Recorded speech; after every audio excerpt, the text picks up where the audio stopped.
Hello,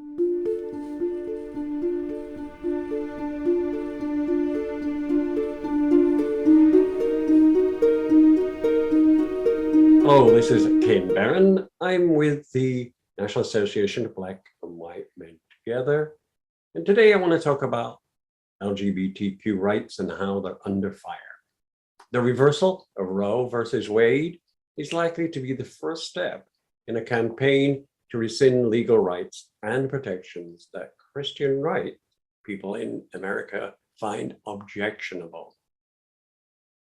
They want to turn constitutionally protected rights into political questions, especially at the state level.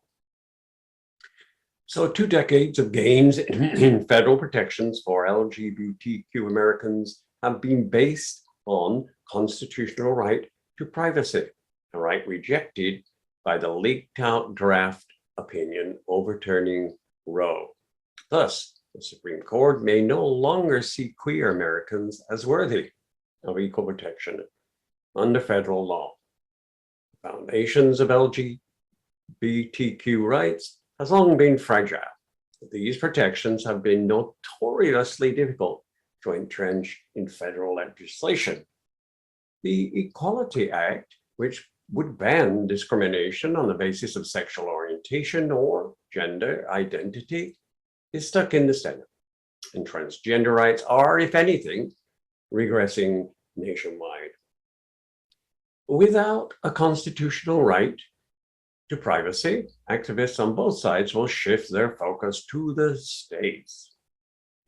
The far-right Republican strategy will not be to invalidate gay marriage immediately, but rather to diminish equality by allowing states to enshrine discrimination against queer people in areas like adoption, partner benefits, schooling, and public accommodations.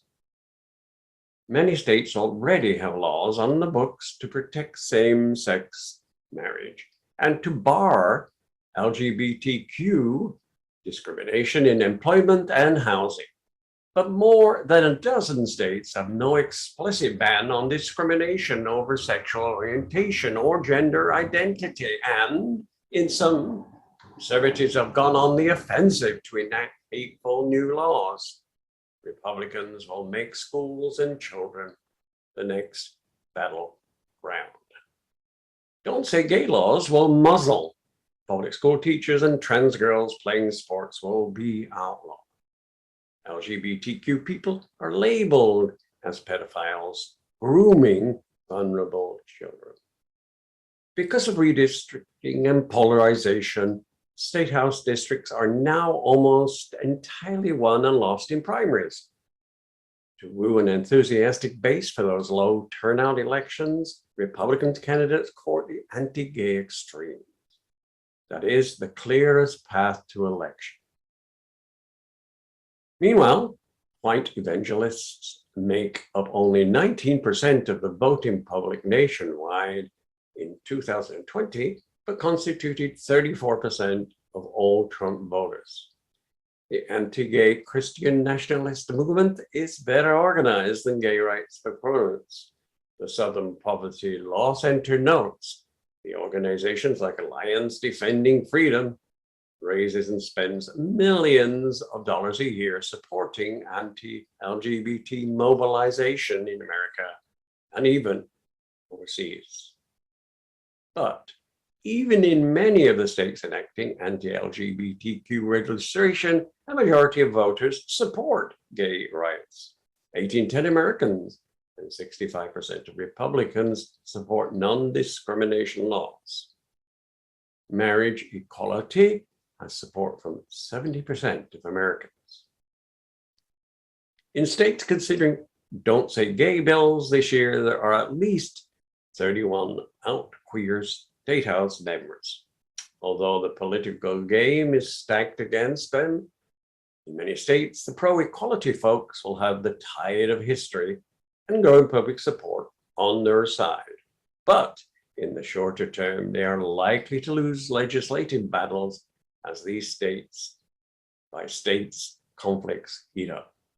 I expect to see an increasingly polarized America when it comes to LGBTQ rights. Transgender people will be demonized in red states and slowly recognized and validated in blue states. Gay, lesbian, and bisexual Americans will see their rights curtailed in red states that may reverse the recent phenomenon of queer Americans being able to live and to flourish in conservative states.